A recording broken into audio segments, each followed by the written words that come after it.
Hey viewers, this is Random Stuff with Alex Hughes, and I think today I'm going to talk about meditating on the bus.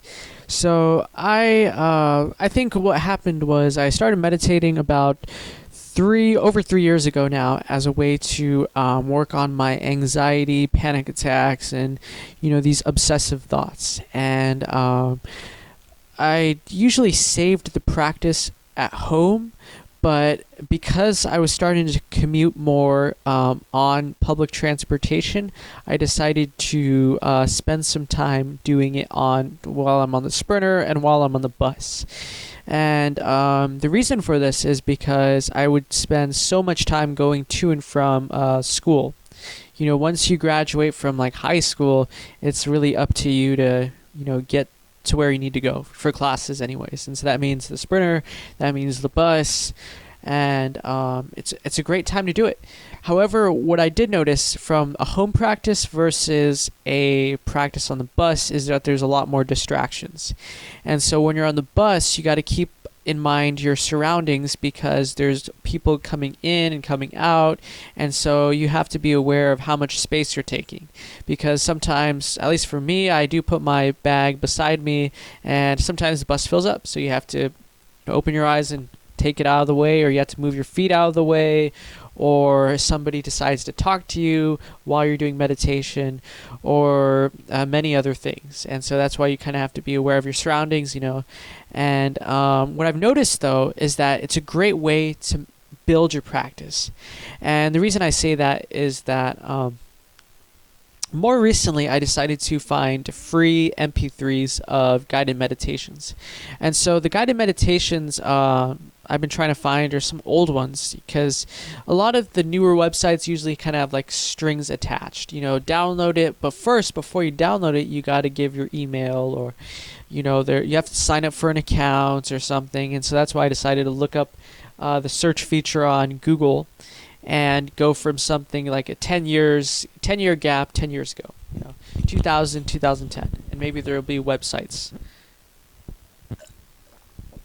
And so I've been kind of using my MP3 player instead of the usual, pop music or hip hop or rock that I usually put on there. I decided to put on some of these meditation tracks, and so far, I started to do it while I was during the fall of this semester, because I was noticing I was building a lot of stress and a lot of tension as a result of school.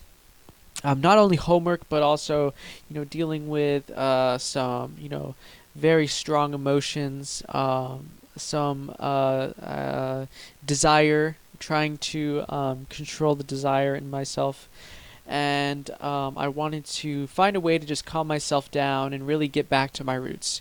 And so meditation for the last couple of years has been, I guess it feels like I've kind of hurried through it and have not really focused on cultivating it as much because of school and trying to get to different places and do different things, and so much like community service work. And so by cultivating it on the bus for like 10-20 minutes, because of these meditation tracks, I actually find myself a lot more calmer. I find myself a lot more aware of my thoughts and my emotions, and I feel like I'm actually getting to the point where I can control the way I react to my reality. So if a situation occurs in public, how do I choose to react to that? Do I get angry? Do I get upset? Do I take action, or do I just observe it and move on? And another thing is also thoughts.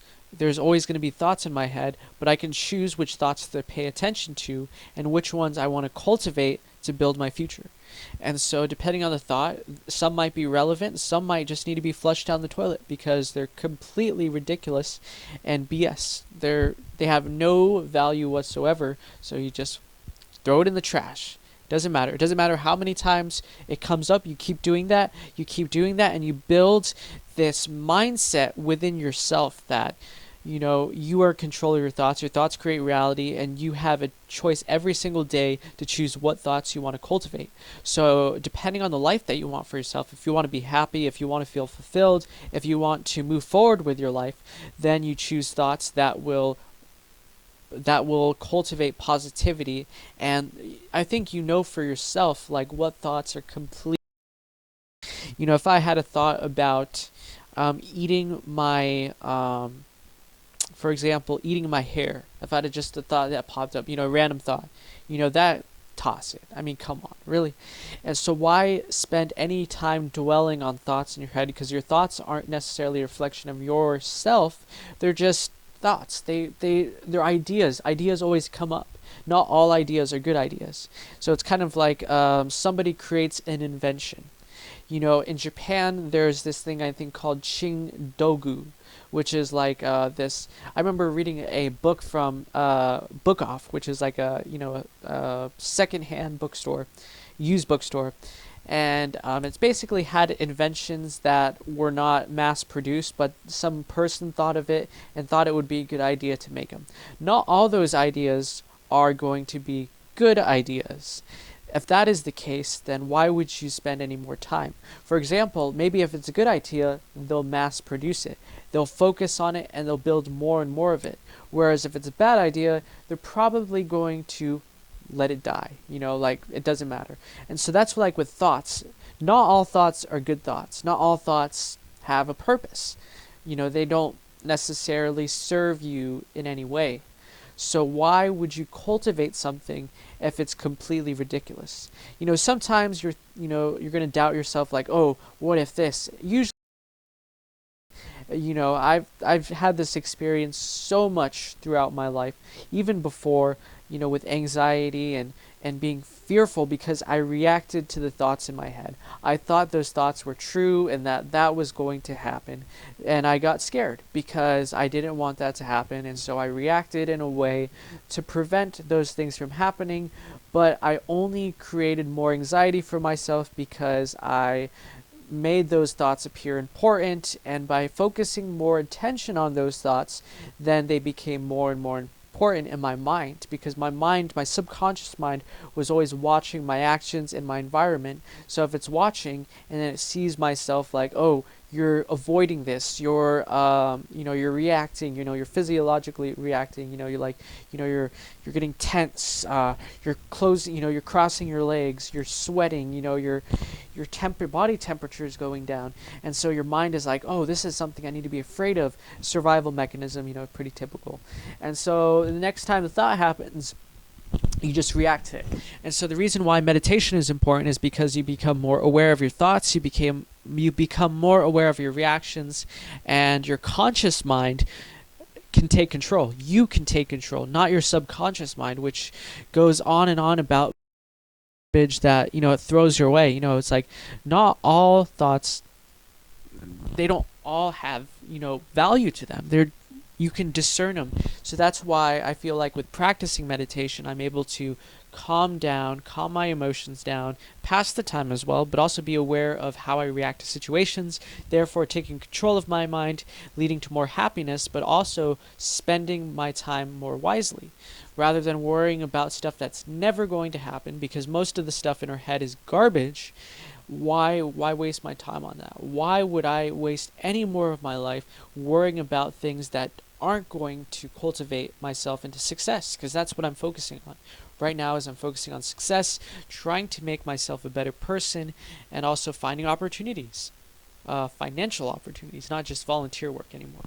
So my advice is to find guided meditations online, and then let's say you're on the bus, let's say you're on public transit, use it as a time to cultivate that practice.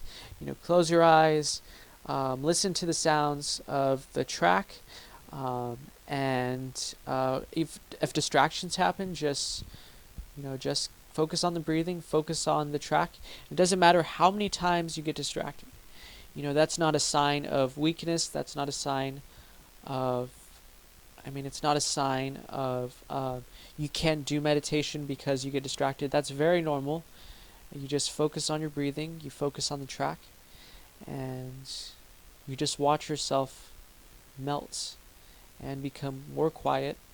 Your thoughts slow down because you're not expending all this energy trying to keep up with everything. You slow yourself down, you slow your breathing down, and then all of a sudden you just feel very quiet. your body relaxes, your muscles relax, your thoughts slow down, and you feel more present, and you feel very, very light. And it's a great feeling because it's very strange how it's almost like, at least for me, there's a thought in my head that says, oh, if you do, it's like you won't be able to calm down. Doing this will only make things worse. And the reality is it's the opposite. And it reminds me of when my brain was telling me, like with homework, right? I was, I spent hours and hours at the library, and my mind was telling me, oh, this homework is going to be the hardest thing ever, and you won't be able to get this done. And it would tell me that each time, before I do it. And then I realize, well, the homework's actually doable. It might take a little bit of thinking here and there, but I can do it. And that was like meditation. At first, I was hesitant to do meditation because I was afraid to be with my thoughts. But the more you practice, the more you can discern and have control over the way you think. And I think that it's very beneficial and important to try out. And I think it would be a good idea for people to experiment with it.